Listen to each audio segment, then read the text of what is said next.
Atas nama Bapa dan Putra dan Roh Kudus, amin. Kristus anesti, Halitos anesti. Kristus telah bangkit, benar telah bangkit. Selamat bertemu kembali saudara dengan saya Arhimandrit Romo Daniel Biantoro, Ketua Umum dan pendiri dari Gereja Ortodoks Indonesia. Kita akan melanjutkan acara kita dengan menjawab pertanyaan-pertanyaan yang saudara sudah kirim kepada saya. Pertanyaan kali ini berasal dari David Tobing. Saudara David Tobing. Shalom Romo, saya mau bertanya, apakah orang beriman yang telah mati bisa mendatangi orang yang masih hidup, seperti ketika halnya Musa dan Elia pernah mendatangi Yesus yang disaksikan oleh Petrus? Lalu bagaimana cerita Lazarus dan si kaya? Si kaya memohon untuk mendatangi saudaranya yang masih hidup, tetapi tidak diperbolehkan. Terima kasih. Secara umum, bisa saja Allah mengutus orang yang meninggal datang ke dunia kalau ada tujuan dan kalau dengan izinnya Allah. Seperti kasusnya yang dilihat oleh para murid, yaitu Elia dan Musa. Hanya kita dilarang untuk mencari-cari, memanggil mereka roh ini kalau bukan dengan seizin Allah, bukan kehendak Allah, karena itu nanti yang datang roh jahat yang pura-pura menampakkan dirinya menyamar sebagai orang mati yang sedang kita cari, dan itu dilarang keras oleh Alkitab karena itu termasuk okultisme. Kita baca di dalam Ulangan pasal yang ke-18 ayat yang ke-9 sampai 12. Apabila engkau sudah masuk ke negeri yang diberikan kepadamu oleh Tuhan Allahmu, maka janganlah engkau belajar berlaku sesuai dengan kekejian yang dilakukan bangsa-bangsa itu. Di antaramu janganlah didapati seorang pun yang mempersembahkan anaknya laki-laki atau anaknya perempuan sebagai korban dalam api. Ya, kalau sekarang tumbal gitu ya. Jangan jadikan anakmu itu tumbal. Terus? Ataupun seorang yang menjadi petenung, dukun-dukun gitu ya. Terus? Seorang peramal, seorang penelaah, seorang penyihir, seorang mantra, itulah yang kita sebut aja, kita sebut ya perdukunan. Ataupun seorang yang bertanya kepada atau kepada roh peramal, atau yang meminta petunjuk kepada orang-orang mati. Itu dilarang. Kalau itu tujuannya. Kwamia ya, di Kelentang itu ada kwamia. Itu orang-orang Kristen tidak boleh melakukan itu. Datang kepada orang seperti itu, tanya-tanya seperti itu. Nah, kalau mereka kan percaya memang roh-roh mati bisa dihubungi kapan saja. Bahkan dalam agama tradisional kan ada perayaan hantu kelaparan. Yang dikatakan ketika roh-roh ini tidak diberi sajian atau makanan pada bulan 7 atau bulan berapa, bulan Imlek itu, bulan 7 atau 9, saya lupa. Itu keluar untuk mencari makanan, dan waktu itu ada perayaan besar-besaran untuk menjamu roh-roh ini. Ya. Kalau dalam iman Kristen enggak. Orang mati itu yang nanti akan tidak diselamatkan masuk ke dalam Tartarus namanya, tempat penantian laksana neraka yang belum neraka. Dan yang satu akan masuk ke dalam Firdaus, tempat laksana surga yang belum surga, karena untuk masuk neraka maupun masuk surga harus dengan tubuh yang sudah dibangkitkan dan dimuliakan kalau masuk surga. Maka dikatakan di dalam Matius 10 ayat 28, dan janganlah kamu takut kepada mereka yang dapat membunuh tubuh tetapi tidak berkuasa membunuh jiwa. Takutlah terutama kepada Dia yang berkuasa membinasakan baik jiwa maupun tubuh di dalam neraka. Jadi yang dalam neraka itu apa? Jiwa dan tubuh, bukan roh saja. Makanya perlu ada kebangkitan. Yang nanti ke surga juga sesudah bangkit, lalu diadili, lalu dimuliakan. Kita baca dalam Yohanes pasal 5 ayat 29, ayat 28 dan 29. Janganlah kamu heran akan hal itu, sebab saatnya akan tiba, bahwa semua orang yang di dalam kuburan akan mendengar suaranya. Dan mereka yang telah berbuat baik akan keluar dan bangkit untuk hidup. Keluar dari mana? Keluar dari kuburan, berarti dengan tubuhnya. Saya bayangkan itu kayak cerita film Sampek Ingte itu. Pernah lihat nggak? ketika Ingtai mau kawin dengan siapa itu, dikawinkan, sampai kan udah mati dalam kuburan, diketok kuburannya, tok kuburannya terbuka, lalu dia masuk, akhirnya dua-duanya jadi kupu-kupu. Saya kadang-kadang bayangin kayak itu, mungkin kuburannya terbuka seperti itu dalam film Sampai Ingtai itu. Dulu waktu kecil saya suka nonton film itu. Nah, orang akan masuk hidup kekal itu harus dibangkitkan dulu dari kuburan, lalu dimuliakan. Bukan hanya sekedar hidup kembali, bangkit untuk diubah dan dimuliakan. Coba kita baca di dalam 1 Korintus 15 ayat 51. Sesungguhnya aku menyatakan kepadamu suatu rahasia, kita tidak akan mati semuanya, tetapi kita semua akan diubah. Kita akan diubah. Diubah menjadi apa? Menjadi mulia, seperti Kristus itu mulia. Coba kita baca Filipi pasal 3, 20-21. Yang akan mengubah tubuh kita yang hina ini, sehingga serupa dengan tubuh kita yang hina-hina. Karena apa? Bisa sakit, bisa mati, bisa busuk. Ya kalau mati kan jadi busuk, itu tubuh hina. Akan mengubah tubuh kita yang hina ini sehingga serupa dengan tubuhnya yang mulia. Nah, sehingga serupa dengan tubuhnya yang mulia, yang tidak bisa mati, yang bersinar. Dan pada waktu orang dibangkitkan yang mau selamat akan diubah menjadi seperti itu. Terus, oleh apa? Menurut kuasanya. Menurut kuasa, kata kuasa ini adalah energi dalam bahasa aslinya. Energi ilahi yang bekerja dalam orang percaya, itu akan mengubah dia, akan menjadi mulia seperti Kristus. Jadi bukan sekedar hidup lagi dengan tubuh yang sama, enggak. Tubuh yang sudah diubahkan menjadi mulia. Bagi mereka yang hidup secara kudus dalam dunia nanti, yang digambarkan seperti emas, ya kan?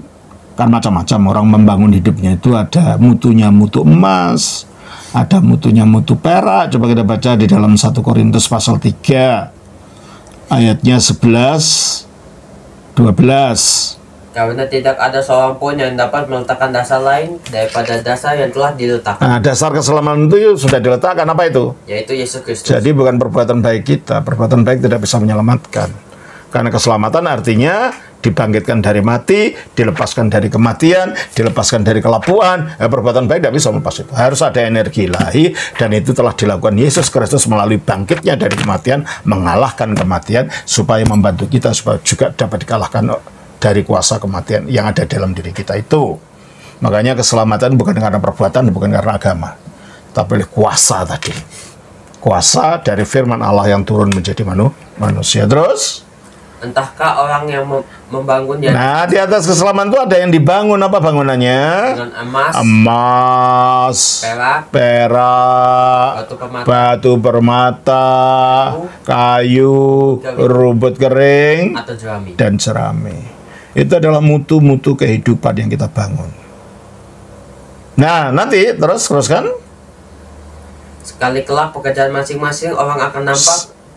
Sekali kelak perbuatan kita, apakah mutunya emas atau mutunya jerami, akan nampak. Nampaknya gimana? Karena hari Tuhan akan menyatakan. Hari Tuhan, yaitu hari kiamat. Ketika Tuhan Yesus datang, akan menyatakan itu karena sebab ia akan nampak dengan api. Ia akan nampak dengan api. Api apa? Api kemuliaannya. Terus? Sebab dan bagaimana pekerjaan masing-masing orang akan diuji oleh api itu. Iya. Api Kristus itu akan menguji perbuatan kita. Coba kita baca dalam 2 Tesalonika 1 ayat 7. Dan untuk memberikan kelegaan kepada kamu yang ditindas, dan juga kepada kami, pada waktu Tuhan Yesus dari dalam surga menyatakan dirinya bersama-sama. Pada waktu Tuhan Yesus dari dalam surga menyatakan dirinya bersama malaikat-malaikat dalam kuasanya di dalam api yang menyala. Nah, api ini nanti kita diekspos kepada api ini pada hari pengadilan, dan akan kelihatan mutu perbuatan hidup kita bagaimana sesudah kita diselamatkan. Kalau mutunya seperti emas, maka kita akan bersinar seperti matahari. Matius 13 ayat 43. Pada waktu itulah orang-orang benar akan bercahaya seperti matahari, dan dalam kerajaan Bapa mereka. Siapa bertelinga, dapat ia mendengar. Pada waktu orang beriman akan bercahaya seperti matahari. Kalau hidupnya seperti emas, diubah dalam kemuliaan. Sementara orang yang hidupnya seperti rumput kering, rumput jerami, seperti kayu, itu akan terbakar oleh api yang sama. Dan itulah neraka nanti.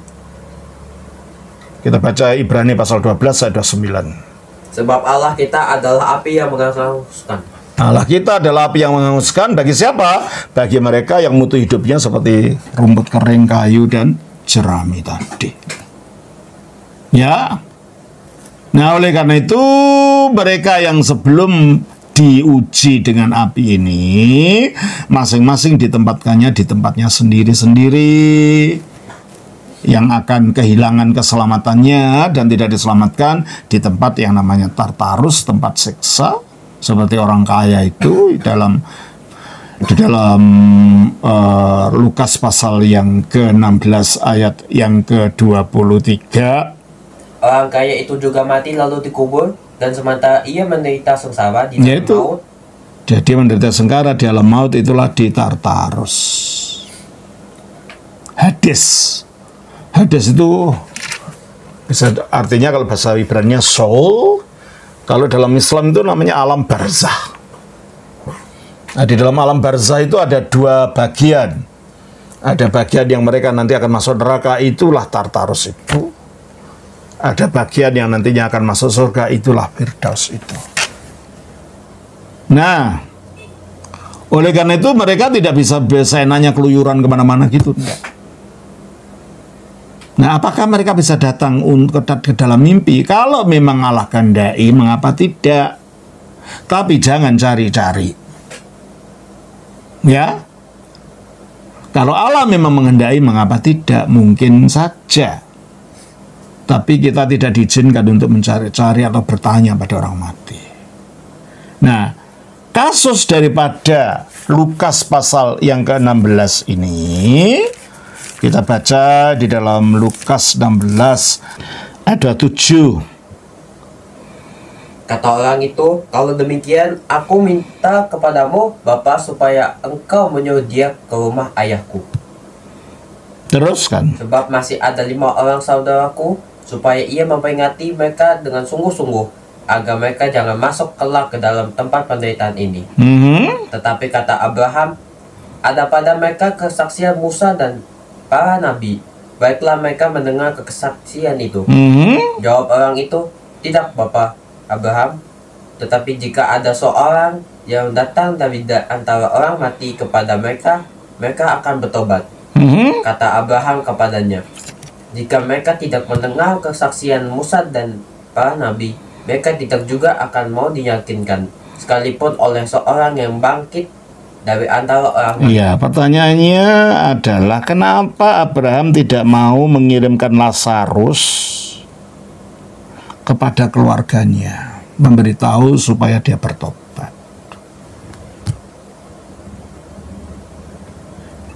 Tidak mau bukan tidak boleh atau tidak bisa.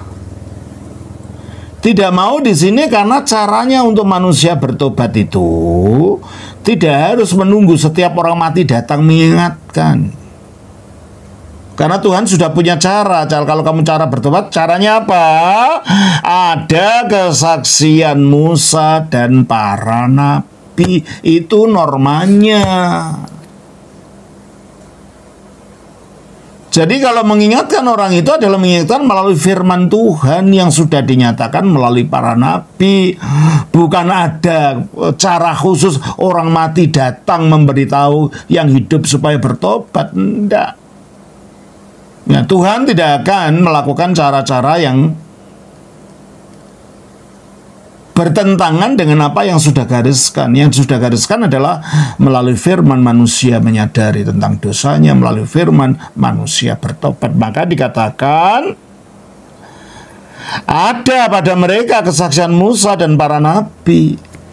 Baiklah mereka mendengarkan kesaksian itu. Nah, seorang kaya ini ngeyel istilahnya dengan pikirannya sendiri.